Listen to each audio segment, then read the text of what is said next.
Les forces russes, sur la ligne de front à Belgorod, ont infligé un coup sévère aux tentatives d'invasion ukrainienne, démontrant une efficacité redoutable et une coordination impressionnante.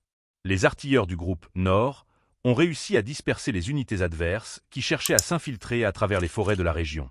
Ce constat, révélé par le commandant de l'obusier des T-30, souligne une réalité troublante. La tension à la frontière ne cesse de croître. Au cœur de cette opération, les artilleurs se concentrent sur des cibles spécifiques, principalement l'infanterie ennemie. Le commandant, utilisant l'indicatif d'appel Sud, a détaillé le processus méticuleux de ciblage. Grâce à des informations précises fournies par leurs agents, les artilleurs sont en mesure d'ajuster leurs tirs pour maximiser l'impact. Le mitrailleur principal, connu sous le nom de Ptaka, a exprimé sa satisfaction quant aux performances de leur obusier. Il a décrit cet équipement comme « notre petit », capable de tirer avec une précision remarquable. Les opérations se déroulent à une distance d'environ 15 km des lignes ennemies, où des obus à fragmentation hautement explosifs sont utilisés. Le commandant adjoint, répondant au nom de Lecar, a confirmé que l'ennemi avait été neutralisé dans cette zone, un témoignage de l'efficacité de leur manœuvre. Un autre témoignage marquant provient du commandant de peloton, connu sous le nom de Tambov.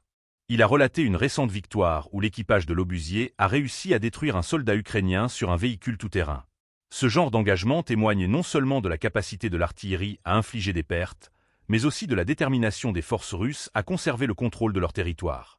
Le ministère russe de la Défense, dans un rapport récent, a affirmé que les unités d'artillerie du groupe Nord avaient non seulement détruit des véhicules blindés adverses, mais également infligé des pertes significatives aux forces ukrainiennes. Les opérations d'artillerie se poursuivent sans relâche, avec des frappes coordonnées qui touchent les militants et leur matériel. Les forces ukrainiennes, selon les autorités russes, ont tenté plusieurs incursions dans la région de Belgorod, menant pas moins de 5 attaques distinctes. Ces offensives ont mobilisé jusqu'à 200 soldats ukrainiens, accompagnés de 29 unités de matériel militaire, y compris des chars et des véhicules de combat blindés. Les pertes ukrainiennes sont significatives, avec environ 60 soldats tombés au combat, ainsi qu'un char et plusieurs véhicules blindés détruits.